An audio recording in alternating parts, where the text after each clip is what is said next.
बांग्लादेश के राजनीतिक इतिहास में आज एक युगांतकारी मोड़ आने वाला है। बीएनपी के कद्दावर नेता और अध्यक्ष तारिक रहमान आज प्रधानमंत्री पद की शपथ लेकर देश की कमान औपचारिक रूप से संभालने जा रही हैं।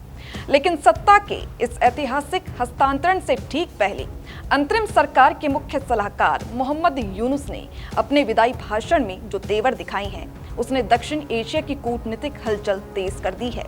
यूनुस ने अपने संबोधन में सीधे तौर पर भारत का नाम तो नहीं लिया, लेकिन उनके शब्दों के तीर साफ तौर पर नई दिल्ली की ओर संधान किए गए थे। यूनुस ने अपने कार्यकाल को आजादी का दूसरा दौर बताते हुए शेख हसीना के शासन को एक राक्षस की संज्ञा दी।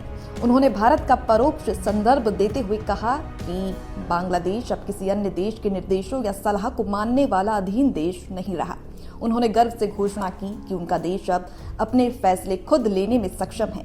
दिलचस्प बात ये रही कि जहां उन्होंने नेपाल और भूटान का जिक्र बेहद दोस्ताना और सहयोगपूर्ण लहजे में किया, वहीं भारत को उन्होंने सम्मान और हितों के आधार पर संबंध की चेतावनी दे डाली। ये कूटनीतिक संकेत साफ है कि आने वाले समय में भारत बांग्लादेश संबंधों की डगर इतनी आसान नहीं होने वाली।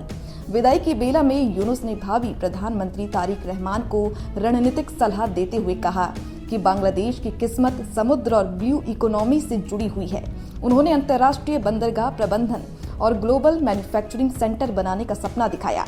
हालांकि उन्होंने रोहिंग्या संकट को राष्ट्रीय सुरक्षा और अर्थव्यवस्था के लिए टाइम बम करार दिया।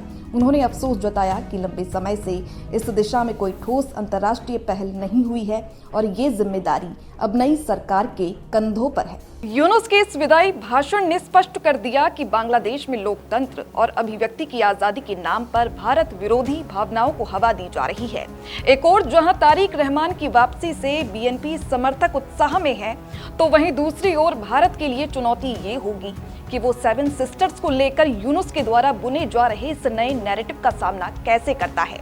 क्या तारिक रहमान भी यूनुस की इस भारत विरोधी विरासत को आगे बढ़ाएंगे या फिर रिश्तों में कोई नई गर्माहट देखने को मिलेगी, ये आने वाला वक्त ही बताएगा। तो फिलहाल के लिए इस खबर में बस इतना ही। बाकी ऐसी ही तमाम खबरों के लिए आप बने रहिए हमारे साथ और देखते रहिए भारत अपडेट।